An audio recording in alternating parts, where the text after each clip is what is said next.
Oi pessoal, tudo bom? Eu sou o Fernando, sou professor de física, né? Eu estou fazendo um teste agora para gravar a resolução dos exercícios que eu passei.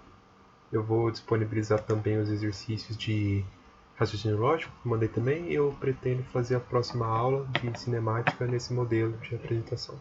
E depois eu quero o feedback de vocês, tá bom? Então vamos começar? Eu passei alguns exercícios para vocês no material que eu passei o conteúdo e uma lista de exercícios depois. E vamos resolver primeiro a do material, né? Uma grandeza escalar multiplicada por uma vetorial pode resultar em uma grandeza escalar? A resposta é não, né? Sempre que você está multiplicando uma grandeza escalar por uma vetorial, o seu resultado vai ser uma grandeza vetorial, vai ter algo a ver com o movimento, com o vetor, com uma direção. Então, sempre que você multiplicar uma grandeza escalar por uma vetorial, vai dar uma grandeza vetorial, não uma escalar, beleza? Agora, três tipos de grandezas escalares e três vetoriais. Vamos começar com as escalares. Um exemplo é o tempo. O tempo não importa a direção que ele corre.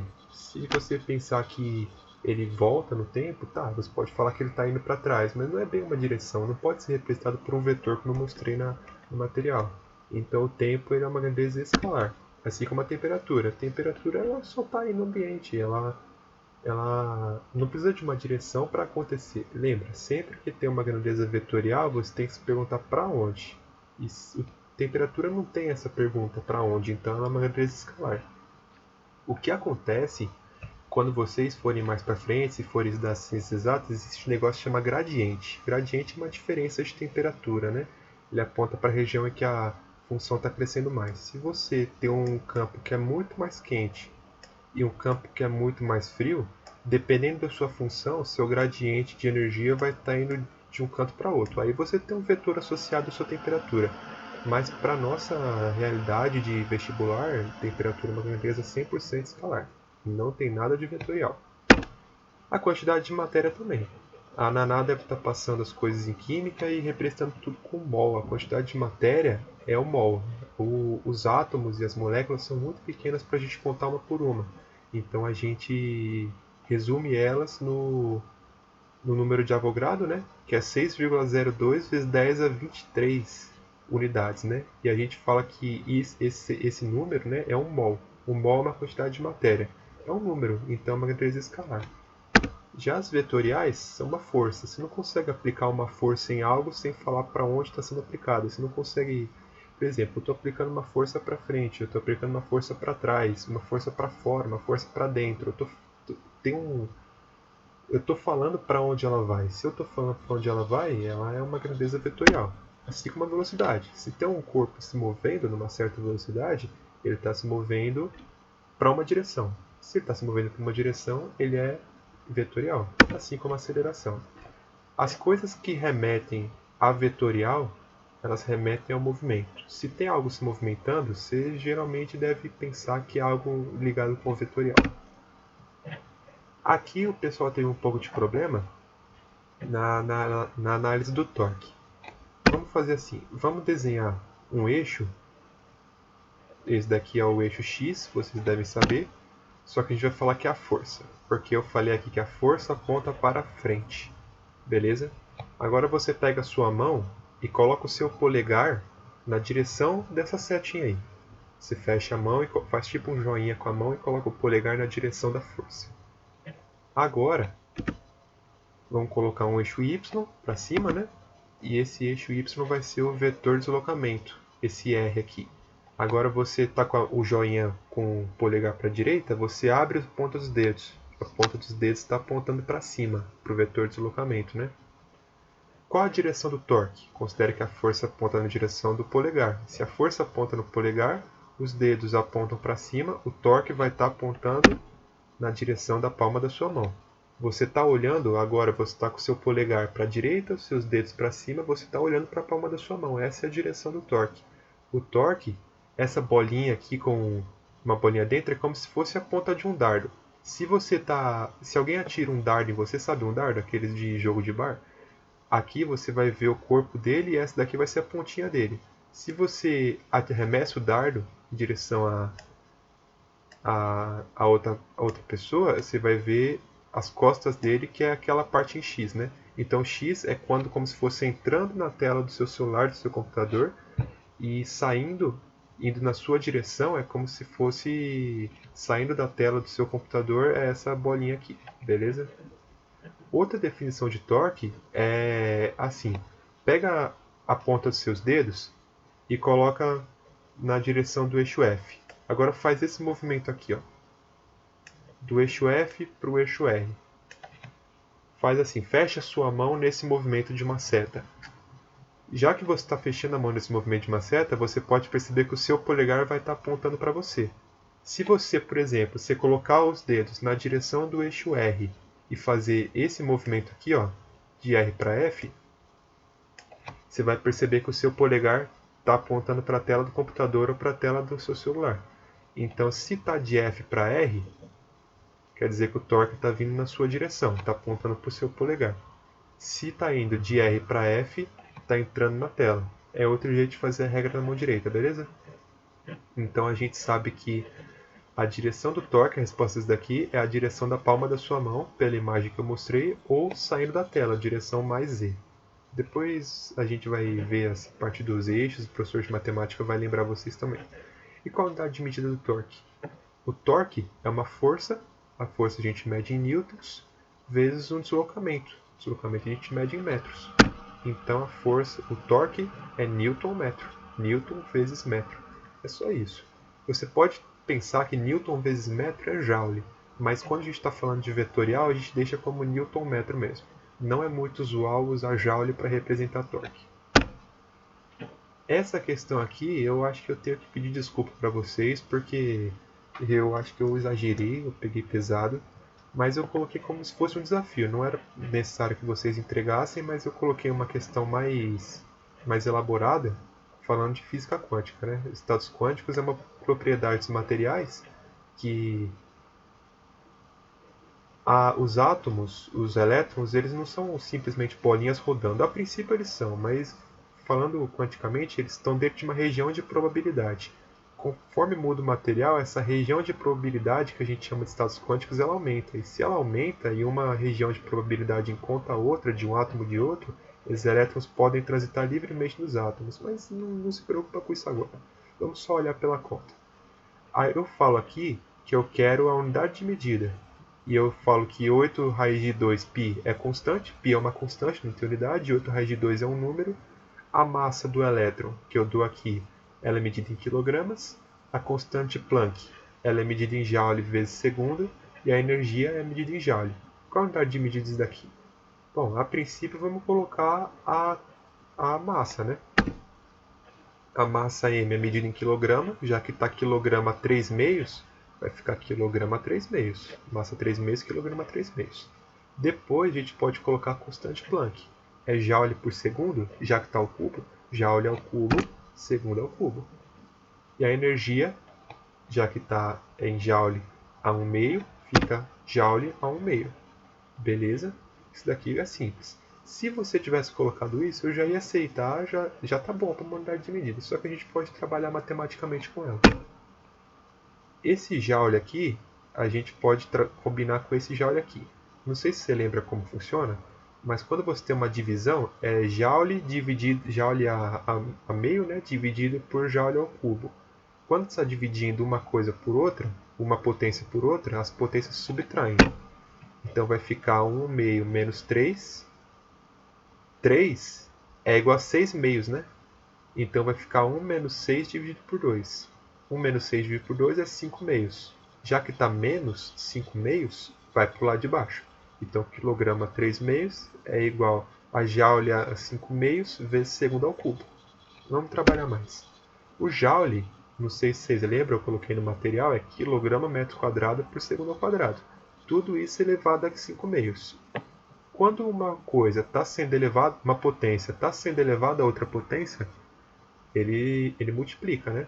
Então vai ficar quilograma, a primeira vezes 5 meios, vai ficar quilograma 5 meios. O metro ao quadrado vezes 5 meios vai ficar metro à quinta. E o segundo ao quadrado vezes 5 meios vai ficar segundo à quinta. Já que está dividindo aqui, eu já passei para o outro lado multiplicando, já passei subindo, né? para uma fração de uma fração é multiplicado pelo inverso da fração. O professor de matemática vai rever isso daqui com vocês. Segunda a quinta dividido por segunda a terceira dá segundo ao quadrado, né? E aqui vai ficar segunda a quinta menos segunda a terceira segundo ao quadrado. E aqui quilograma 3 meios dividido por quilograma 5 meios é 3 meios menos 5 meios dá menos 2 meios, né? Menos 2 meios é menos 1, então vai ficar quilograma aqui embaixo. Então vai ficar segundo ao quadrado dividido por quilograma metro a quinta. Mas olha, tem alguma coisa em comum aqui. Quilograma metro ao quadrado segundo ao quadrado. Aqui tem quilograma metro a quinta segundo ao quadrado. Tá vendo que é a mesma coisa? Quilograma, quilograma, metro, metro e segundo, segundo. Que tal tirar 3 desse metro aqui para deixar como quilograma, metro quadrado, segundo ao quadrado? Segundo ao quadrado, quilograma ao quadrado, metro quadrado, vezes 1 sobre metro ao cubo. Isso daqui é joule, né? Isso daqui é joule. Acontece que está o inverso. Então é joule a menos 1. Ou 1 sobre joule. Então o nosso resultado vai ficar 1 sobre joule metro ao cubo, ou joule a menos 1, metro a menos 3. Esse é o resultado que você vai ver no seu livro de física quântica. Se você tivesse deixado isso, eu já ia aceitar, porque eu realmente peguei pesado aqui, me desculpem, mas é o jeito. Isso daqui não se preocupa, não vai cair no vestibular, isso daqui era mais um desafio mesmo, tá bom? Agora vamos para esses exercícios. Cite 3 unidades de medida fundamentais. Por exemplo, o segundo, que é a medida de tempo, né? O metro, que é a medida de espaço, e o Kelvin, que é a medida de temperatura. Existem só 7 dessas, né? É o segundo, o metro, o Kelvin, que é espaço, espaço, tempo, temperatura. Ainda tem a quantidade de matéria, que é mol, tem a corrente elétrica, que é ampere, tem a luminosidade, que é candela, e tem o... agora vamos esquecer. Logo agora vamos esquecer. Enfim.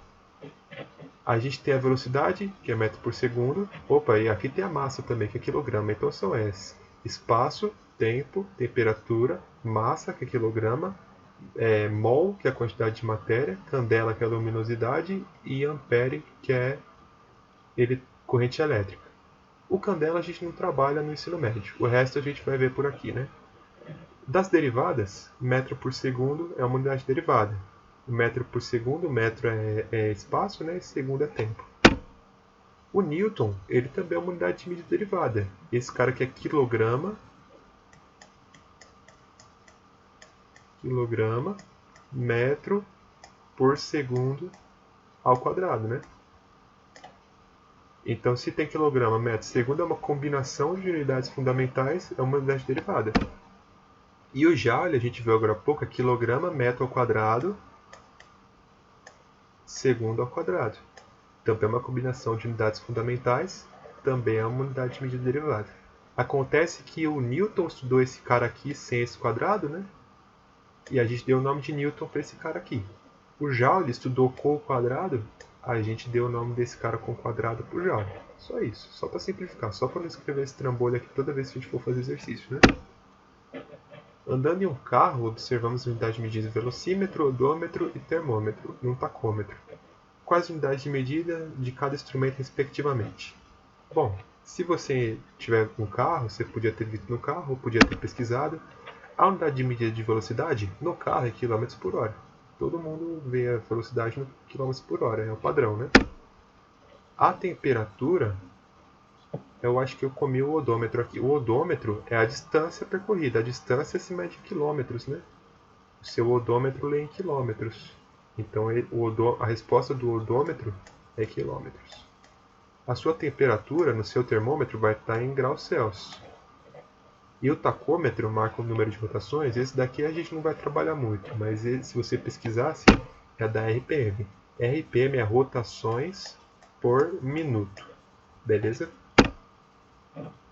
Todos os dados estão medidos no SI, a gente pode colocar, não são medidos no SI, a gente pode colocar no SI.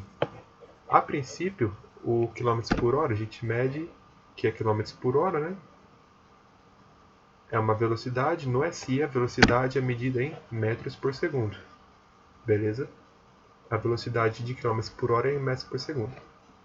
Do mesmo modo que no odômetro, a espaço é em quilômetros, no SI o espaço é em metros. Tá ok? A temperatura é comum que a gente use graus Celsius, mas no SI a temperatura é medida em Kelvin, não é graus Kelvin. Kelvin é uma escala absoluta, não é uma escala graduada. Então Kelvin não é graus Kelvin, é só Kelvin, tá bom? Não coloca uma bolinha aqui e fala que é graus Kelvin, isso não existe, é só Kelvin. Agora o problema era o RPM. RPM, o pessoal está falando aqui, ó, queremos observar o ângulo por tempo, mas o ângulo no SI é medido em graus, não é medido em graus. Um ângulo, ó, aqui tem uma representação, um ângulo, uma rotação é um círculo, né? Está rodando, e eu quero saber quanto ele roda. Se eu tenho 10 rotações por minuto, eu tenho 10 RPM. Aqui é uma escala científica para mostrar o que é um ângulo, né? Se eu pegar esse comprimento aqui, que é o raio, abrir ele, subir ele aqui e deitar na circunferência, eu tenho 1 radiano, 2 radianos, 3 radianos, esse trechinho que falta aqui é 0,141592, por aí vai. Se fechar metade da circunferência, dá π radianos. Se dobrar essa metade, 2π radianos. Você com certeza sabe que uma volta completa num círculo tem 360 graus, né? Agora você vai decorar que 360 graus é igual a 2π radiano, né? E a gente representa radiano com essa letra aqui, ó. A gente chama essa letra de θ, é uma letra grega. 2π radianos é a letra grega θ, né? Mas é comum também você colocar assim, ó. Rad por segundo. O θ a gente representa o ângulo, o S o tempo, né? Radianos por segundo é a unidade de medida. Aqui eu comi bola aqui. O θ é o ângulo pelo tempo, né? Aí eu esqueci de colocar o radiano por segundo. Então a unidade de medida é rad por S, né? 2π rad são 360 graus. Se não fosse no SI, eu poderia falar 360 graus por segundo. 720 graus por 2 segundos, por aí vai. Mas no SI, a rotação é medida em radianos por segundo. Tá ok? 2π radianos são igual a 360 graus. 180 graus é igual a π radianos. Para transformar de um para outro é só fazer a regra de 3. Aí é tranquilo. E para terminar, a gente tem duas medidas convencionais para velocidade, metros por segundo no SI e km por hora. É 3,6 para passar de um canto para outro, mas eu queria que reduzisse em regra de 3. Para fazer isso, a gente tem km por hora é igual a velocidade. Uma velocidade dividida em km por hora, que é ΔS por ΔT. ΔS é o espaço percorrido e ΔT é o tempo que foi percorrido o espaço. A gente quer metro por segundo em km por hora. E alguém um dia surgiu com um tal de 3,6. Mas como é que chegou nesse cara? Bom, 1 km são 1000 metros. Você pode pegar uma régua e medir. Eu te garanto que 1 km tem 1000 metros. Mas eu não acho que você vai fazer isso. Então pode pesquisar, pode confiar em mim, mas 1 km tem 1000 metros. É uma convenção. Esse quilo aqui, ele vale 1000. Então 1 quilo são 1000 alguma coisa. 1 quilograma são 1000 gramas. 1 quilômetro são 1000 metros. E 1 hora, se você ficar 1 hora paradão olhando para o relógio, você vai ver que passaram 60 minutos. E se você contar quantas vezes o ponteirinho pequeno roda em 1 minuto, vai dar 60 segundos. Então 1 hora tem 60 minutos. Cada minuto tem 60 segundos. Então 1 minuto, 60 segundos, mais 60, mais 60, mais 60, mais 60. Então dá 60 vezes 60. 60 vezes 60 é 3.600 segundos. Então 1 hora é igual a 3.600 segundos. Beleza? Então, quilômetros por hora, 1 quilômetro são 1000 metros. E 1 hora são 3.600 segundos. Então, quilômetro por hora é 1000 metros por 3.600 segundos. E é igual a 1 sobre 3,6 metros por segundo. Se eu pegar esse 3,6 e passar multiplicando para o outro lado, eu chego nessa resolução aqui, que metro por segundo é igual a 3,6 km por hora. 2 metros por segundo é igual a 7,2 km por hora. 10 metros por segundo é igual a 36 km por hora. Assim funciona. Para você decorar, você faz essa tabelinha. Km por hora, metro por segundo. Quilômetro é maior que metro, então você passa uma setinha dividindo. Metro é menor que quilômetro, você passa uma setinha multiplicando.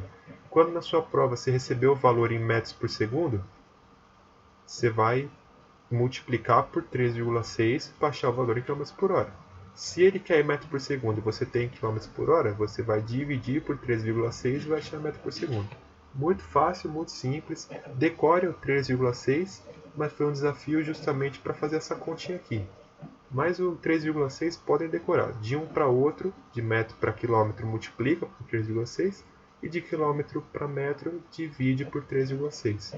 Pode decorar, tem que decorar mesmo. Beleza, pessoal? Muito obrigado, viu? Fiquem bem.